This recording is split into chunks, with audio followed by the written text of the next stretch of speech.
thuaj se në çdo metër të 32 kilometrave të saj, autostrada Tiranë-Durrës paraqet rrezikshmëri të lartë.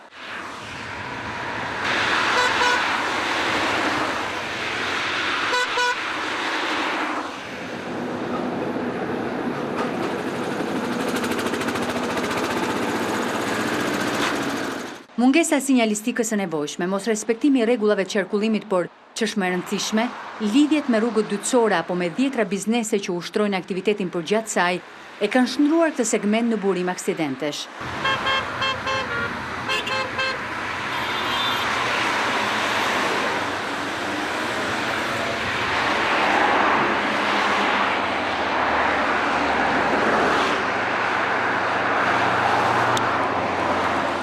Vetëm të shtunën, u regjistruan 2 aksidente të rënda për këto arsye. Konstatojmë që ka shumë ndërhyrje anësore, ndërhyrje në rrugën kryesore, dhe këto ndërhyrje nuk janë bërë përputhje me normat dhe me standardin, që duhet bërë një hyrje dhe një dalje në një rrugë dytësore në një rrugë kryesore. Furgonat e pasagjerëve jo pak herë kanë qenë shkaktar aksidentesh me pasoja të rënda, pasi ndalojnë në çdo vend ku mund të marrin apo zbresin ndonjë pasagjer, çka është ndaluar në autostradë. Disa herë është paralajmëruar bllokimi i tyre, por nuk ka patur asnjëherë veprime konkrete.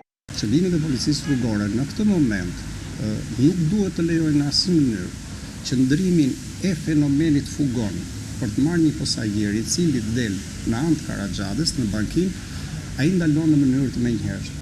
Nisur nga numri i lartë i aksidenteve dhe rrezikshmëria që paraqet kjo autostradë, ekspertët këshillojnë së pari mbylljen anësore të saj dhe kontrolle më të rrepta të policisë rrugore.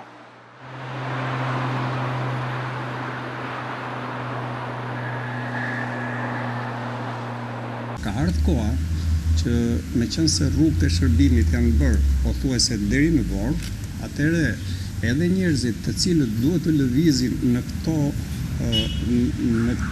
baza industriale të cilat janë në krah të Karaxhadës nuk duhet të futen në këtë moment në rrugën kryesore, por duhet bëjnë lëvizje te rruga e shërbimit. Po vjen momenti që edhe rruga Tiranë-Durrës, ky segment rrugor të mbyllet siç është mbyllur për shembull në Golem për momentin. Shërbimet e policisë tani do ishte mirë që ato të ishin në lëvizje jo stacioner në pika të caktuara, të ishin në lëvizje në mënyrë që edhe përdoruesi i rrugës kur e shikon një drejtues policie ndihet çik më keq dhe përpiqet që ta zbatojë ligjin.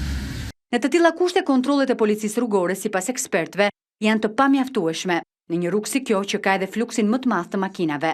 Ndaj, për të garantuar sigurinë e mira drejtuesve të automjeteve që lëvizin çdo ditë, ekspertët thonë se nevojitet ndërhyrja autoriteteve shtetërore përgjegjëse për menaxhimin e saj.